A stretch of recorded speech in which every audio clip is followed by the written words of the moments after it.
안녕하세요. 김동섭입니다. 12월 6일 아침 시작하도록 하겠습니다. 미국 시장이 오늘은 소폭 하락하는 모습인데요. 오늘 밤 고용보고서가 발표가 있는데 그거를 기다리는 시장의 모습이 아닌가 이렇게 해석도 하고 있습니다. 이번 달에는 FOMC 회의가 있기 때문에 지표에 따라서 금리 인하가 될지 안 될지에 대한 관심이 있기 때문에 아마 고용지표를 기다리는 게 아닌가 이런 해석도 됩니다. 제롬 파월이 얼마 전에 경제가 너무 좋기 때문에 경고하기 때문에 금리 인하에 대해서 신중히 해야 한다 이런 발언을 했었죠.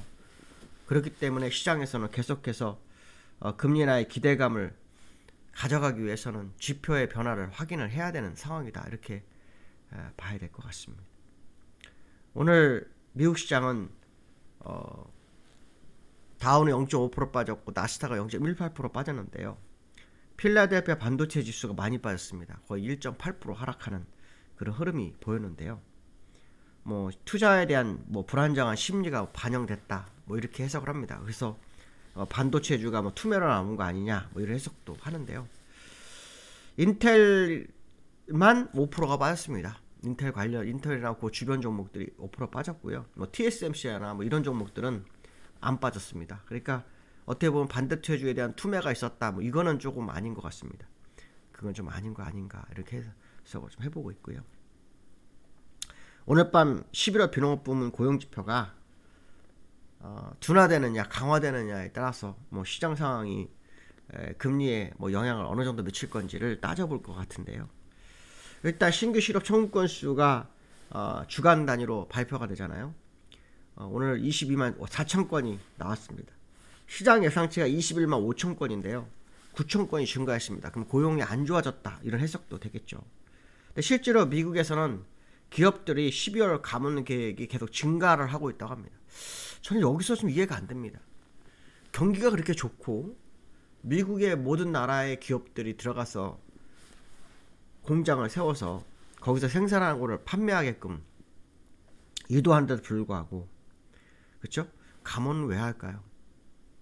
경기가 이렇게 좋은데 그렇죠? 오히려 경기가 좋으면 벌어들이는 걸 세금을 낼 게 아니라 직원들한테 월급으로 줘야 되는 거 아닙니까? 그렇죠?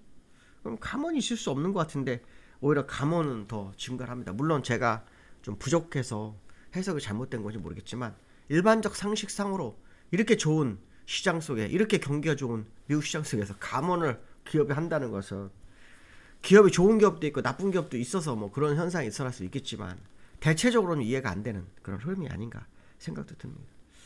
매그니피센트 7종목 중에서는 테슬라가 강세를 보입니다. 여전히 오르고 있는데요. 3.2% 올라서 마감을 합니다.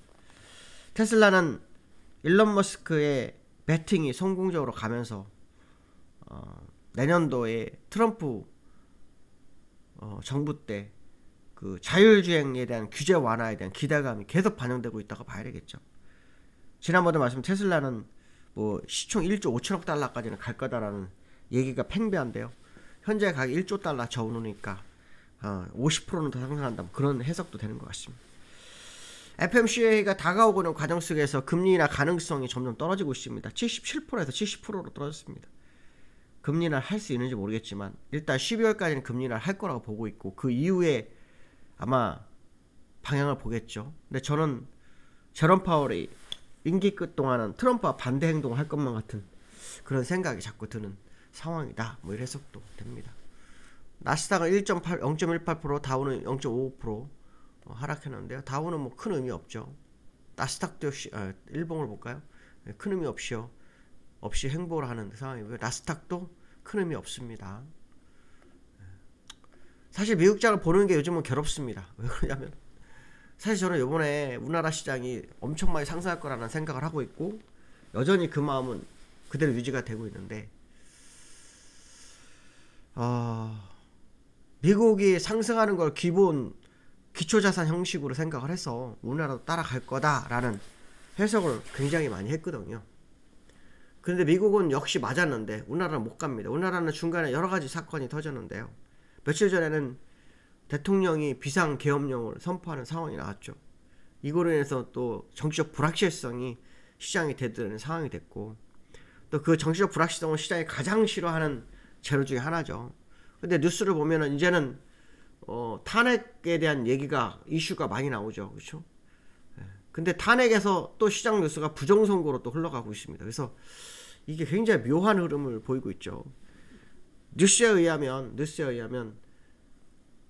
비상계엄령보다는 뭐 부정선거에 포인트를 맞추는 뭐 비상계엄령이었다 뭐 이런 얘기도 있는데요. 무엇이 옳은지는 솔직히 잘 모르겠습니다. 다만 시장은 재료에 민감하죠. 그렇죠? 그래서 제가 이 말씀 드린 거예요. 시장은 재료에 민감하기 때문에 비상계엄으로 주가가 하락을 했지만 또 시장이 그 하락 대비 그 악재에 대비 하락률이 그렇게 크진 않았다라는 부분. 물론 이제 시장이 여기서 무너지게 되는 위험 상태가 있을 수 있죠. 은행주들은 많이 빠졌으니까요. 예, 그런 부분들이 상당히 중요하다 이렇게 봐야 될 것 같고요. 제가 테슬라는 여기서 3봉 아마 돌파될 것 같다라는 얘기를 했죠. 이런 차트는 돌파되기 위한 차트일 수도 있다. 확률적으로 있다. 그 얘기를 제가 어젠가 했었는데 역시 돌파했죠. 물론 우상향이기 때문에 조금 더 상승이 나오는지를 확인하는 절차가 필요하겠지만 어쨌든 실봉에 대한 저항선 부분은 아주 쉽게 넘어가는 것은 사실이다. 뭐 해석도 되겠죠. 원달러가 계속해서 뭐 시장에서 1,400원대에 놀고 있는데요. 어저께 우리나라 종가 1,415원이었는데 여기서 1,413원으로 끝납니다. 그래서 1,310원대 초반대 싸움이 계속 진행되고 있는데요. 저는 예전에 말씀드렸지만 월봉상으로는 1,600원이 보인다라는 얘기를 제가 했었고 일봉상으로는 1,320원으로 갔다 갈 수도 있다라는 얘기를 했는데 여전히 1,320원 한번 갔다 갈 수 있지 않을까. 물론 현재 비상 계엄 사태로 인해서 물론 이제 지금 해제가 됐지만 사태로 인해서 뭐 외국인이 우리나라에서 많이 빠져나가고 있다고 합니다. 근데 사실은 이게 법률적 관계 속에서 잘 해제가 됐기 때문에 이게 너무 두려워할 상은 아닌 것 같다는 생각이 많이 듭니다. 일각에서는 뭐 통치행위 뭐 이런 거로도 얘기를 하는데요. 무엇이 맞는지는 솔직히 모릅니다. 무엇이 맞는지 모르는데요. 어쨌든 오늘 금요일이잖아요. 이번 주가 지나면 일단 이 이슈가 조금 사그라들지 않을까라는 생각도 드는데 한번 지켜봐야 되겠죠. 과거에 탄핵 이슈가 2번 있었죠. 노무현 대통령 때 한 번 있었고 박근혜 대통령 있어요. 노무현 대통령 때는 안 됐고 박근혜 대통령 때는 됐죠. 근데 박근혜 대통령 때는 지수가 올해 6% 올랐고요. 노무현 대통령 때는 15%가 빠졌다고 합니다. 그러니까 지금 둘 중에 어느 게 맞는지 모르겠습니다. 이걸 보면은 그 당시에 어떤 뭐 펀더멘탈이 좌우한 게 아닐까 뭐 그런 해석도 해본다 이렇게 말씀드리고 싶고요. 그 다음에 우리나라 시장이 지금 개인과 외국 기관이 다른 행보를 보이고 있는데요. 개인은 뭐 레버리지 쪽에 많이 몰려갔고요. 기관은 그러니까 외국인은 곧버스 쪽으로 밀려갔다고 합니다. 근데 지금 아주 중요한 기로에 또 들어섰는데요. 기술적으로 코스피 일봉상으로 저는 기관을 한번 믿어보려고 합니다. 제가 며칠 전에 공개 방송을 통해서 기관의 어떤 수급 동향을 확인시켜드리면서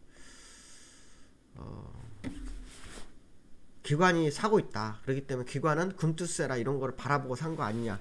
그게 해석이 된다. 그런 말씀 한번 제가 드렸던 걸로 기억나는데요. 그 말하고 나서 바로 비상계엄령이 터지면서 무너져 버렸거든요. 그런데 기관은 안 팝니다.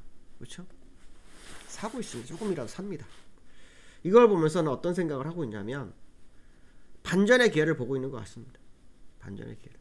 그래서 오히려 아까 레버리지가 개인이 샀는데 개인들이 또 판단이 맞았을 확률이 없어요. 가끔 개인들의 판단이 상당히 잘 맞을 때가 많거든요. 이게 맞아버리면은 외인과 기관들은 사실은 현물을 사면서 일시적으로 지수에 대한 눌림을 대응한 기관의 움직임. 외국인은 어차피 뭐 팔고 있었으니까 의미 없고, 그렇죠? 그런 움직임이었다라고 본다면 기관은 언제든지 마음을 바꾸거나 방향을 바꿀 수 있지 않을까. 뭐 그런 해석도 해볼 수 있다고 봅니다. 그래서 어제도 반등하다 막판에 실패했는데 오늘 또 야간 선물은 플러스로 끝났습니다. 어제도 플러스로 끝났었고요. 오늘 야간 선물 플러스가 국내 시장에 어떤 영향을 미치는지 봐야 되겠죠. 저는 일단 기관이 9월달부터 숨어서 매수한 게 의미가 있다라고 보고 있고요. 또 환율이 1413원대에서 더 이상 움직이지 않는 것도 상당한 의미를 부여하는 게 아닌가라고 생각하기 때문에 여전히 상승에 대한 마인드 아직 버리지 않았습니다. 물론 기술적 분석상으로 추세가 이탈한다면 방향을 바꾸겠지만 아직까지는 견딜 만한 구간에 있다. 이렇게 말씀드리고 싶습니다. 오늘 여기까지 하겠습니다. 감사합니다.